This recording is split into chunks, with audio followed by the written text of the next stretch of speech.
Je pense que l'entreprise, c'est la première unité de solidarité d'une société. C'est elle qui donne plus de 50% de son chiffre d'affaires à l'État pour payer la protection sociale, pour payer les mairies, les écoles, les routes. Bon. Donc c'est là où se passe l'essentiel des choses. Deuxièmement, c'est là aussi où se passe l'innovation. Un entrepreneur, pour durer sur un marché, il doit sans cesse innover, inventer, se comparer, comprendre la mondialisation, comprendre la transformation numérique qui est en train de tout chambouler, mais plus vite que les autres. Donc il est dans un système où sa puissance d'innovation, c'est ce qui fait avancer la société. Il doit se préoccuper de toutes les catégories, les clients voilà, c'est international, il doit faire travailler quelqu'un, vous savez, une entreprise c'est quelqu'un qui a une idée au départ, qui va rencontrer quelqu'un qui a de l'argent, quelqu'un qui a un réseau commercial, un réseau d'exportation, quelqu'un qui sait produire, monter une chaîne de production. Donc vraiment c'est un laboratoire extraordinaire pour faire que les hommes donnent le meilleur d'eux-mêmes, se réalisent, inventent, fassent avancer la société et financent bien sûr la société tout entière. Voilà. Donc c'est des universités d'été du MEDEF qui sont certainement les meilleures universités, moi que je trouve, en France en tout cas, pour comprendre comment le monde avance et comment il faut anticiper, se préparer pour faire réussir tout le monde. Est-ce que M. Macron aura ce talent à réussir ce pari? Il y a une forte attente, mais l'enjeu du niveau de vie des Français, du niveau d'emploi des Français, du financement de leur protection sociale, il est là.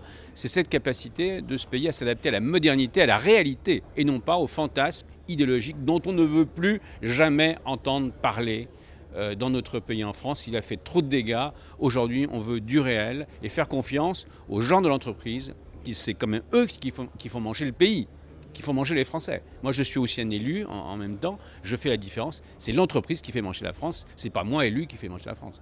Je pense que l'Europe est au-delà de ce que l'on dit, je pense que l'Europe, c'est une réussite. En PIB, si on regarde les Anglais, bon, pour l'instant, vous avez le premier PIB mondial. Vous êtes devant les États-Unis, l'Europe. Donc c'est quand même économiquement, il y a un potentiel de réussite extraordinaire. Maintenant, c'est vrai qu'il n'y a pas une langue unique. Par contre, il y a quand même aujourd'hui presque quand même une monnaie unique. C'est déjà un grand pas.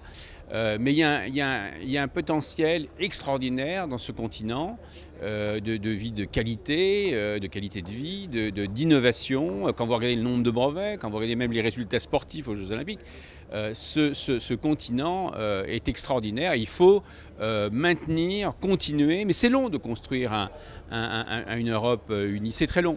Il y a eu quelques incidents, bien sûr, on l'a vu, mais globalement, les entrepreneurs restent très optimistes parce que, bien sûr, la facilité qu'on a avec l'euro maintenant d'exporter. Avant, il fallait changer des monnaies. On perdait quasiment 15 à 20% de la rentabilité simplement en ayant fait une dizaine de pays européens. Je me souviens que c'était une recette qu'on nous donnait. Aujourd'hui, c'est fini. Enfin, on a simplifié, mais il faut aller plus loin. Il faut que cette Europe elle soit plus agile. Vous savez, on parle beaucoup d'agilité en entreprise.